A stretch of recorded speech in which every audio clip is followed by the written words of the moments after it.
And the last time a foreign nameplate went to victory lane in NASCAR's top series, 1954. And they have been strong during winter testing. DirecTV Speed Week set to begin with the first green and checkered flag for NASCAR's newly named Sprint Cup Series of 2008. We're ready to go. DW, I've been waiting 8.5 months for it, buddy. Reach up there and pull those belts tight one more time Saturday night. Boogity, boogity, boogity. Let's go racing, boys.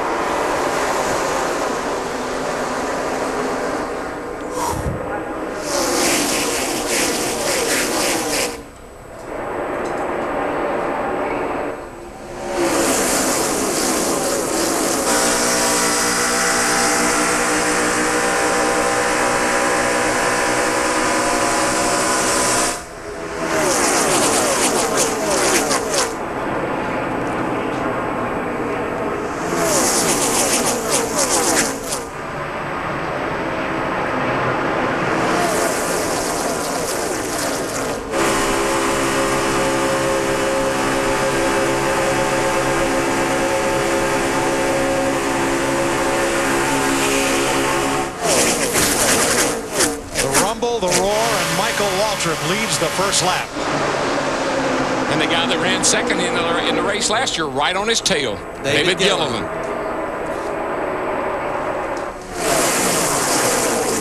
Mark Martin swings to the high side in the number 8. He has Reed Sorensen and Denny Hamlin with him.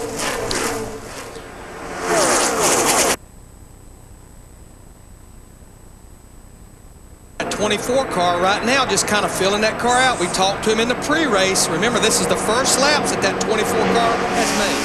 Well, Jamie McMurray carried Mark Martin way up high, but you can run here 3 wide. You can, and the closing rate on this car is so much faster than what these guys are used to. When they see a little opening, they shoot the gap, and the guy tries to block, but it's too late. That's what happened to Kurt and Tony yesterday. New leader David Gilliland from California. That Robert Yates horsepower propelling him to the front. And the man that ran second in the Daytona 500, Mark Martin, in that 8 car, he's been strong the last 2 days here for DEI. Well, as we watched practice for qualifying tomorrow, Michael's car was really fast, so was Mark Martin's, and those Yates cars were right at the top of the board all afternoon. So they got the steam on the hood. We know that.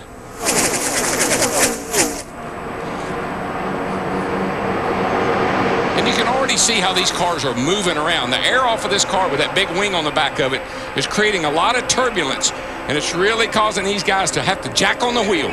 Mark Martin had the lead for a moment. Gilliland comes back on the outside. But look at this field. They look just like they did when they started the race, 2 by 2 by 2. I think you'll see this in the 20 laps. The tires are going to hold up really well. The car will handle it good for 20 laps. 3 cars have lost the lead draft, and they are all backup cars. Jimmy Johnson, Bill Elliott, Jeff Gordon. But remember, Talladega, those guys rode it to back all day long. But when it come time for the money lap, Jeff Gordon drove up there and got it. Laps that they're basically going to have a chance to make their cars better. They'll be called back up at that break. Carl Edwards and Tony Stewart take the high road. See, they're jumping. That's what Kurt and Tony did yesterday. They jumped to that outside going into 3, and you don't have time to block. And if you try, you force the guy into the wall, which gets him into you. Mark Martin deleted. Waltrip second with a push from McMurray. And that's Gilliland on the outside with the 41. Now, you heard Kevin Harvick and Jeff Hammond talking about how these cars ride on the bump stock. Look how much these cars are bouncing around. Remember, this is at almost 190 miles per hour. Well, I think the biggest thing, Larry, is just that, the back is moving around in the bumps. It seems like the back moves more than the front because the front, is limited on the travel. So the things, they look a lot worse than they actually drive.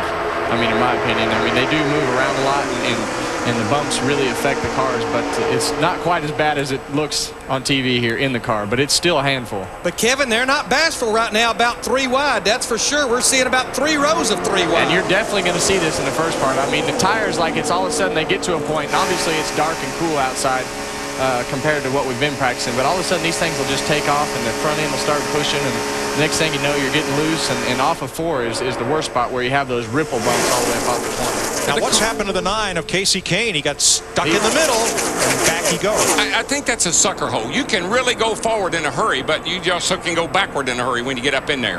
Junior to the bottom. There he comes, Dale Earnhardt Jr., Junior Nation. Now we'll be seeing the sea of green waving in the grandstands. Dave Blaney helped propel Earnhardt Jr. to the front. Well, you can bet one thing, and I know that Junior doesn't really feel all this way, but he wanted to get by that 8 car if he possibly could. Crowd loves it. Junior, by inches, led that lap. 6/1000ths of a second he led that lap by. He isn't. Getting it, baby. But, Darrell, what I like best about this, nobody's getting away. No, well, this package, as long as you can stay relatively close to wide open, you're going to be able to suck up there. This thing is, these cars have so much more acceleration than they've had in the past. Dave Blaney in that 22 car looking to the inside down the back straightaway, but he falls back in behind Dale Earnhardt Jr. in the 88. Good-looking paint job on that cat car. Dale Jr.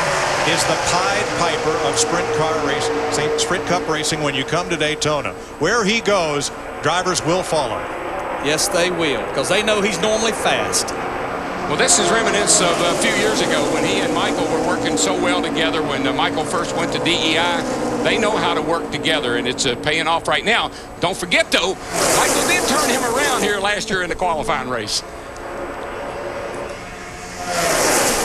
Tell you what, Carl Edwards in that 99, Tony Stewart in the 20, they continue to work that high side, and they're slowly but surely making their way to the front, taking them one at a time.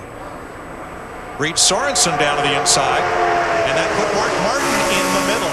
It's and like the number 8 backs up. It's like a big old accordion. It stretches out and then it sucks back in, and it's whistling all the time. 8 laps complete this time. We'll run 20 laps and then have a caution for 10 minutes. Everybody can catch their breath and work on their cars. Dale Earnhardt Jr. leads the 30th Budweiser Shootout at Daytona.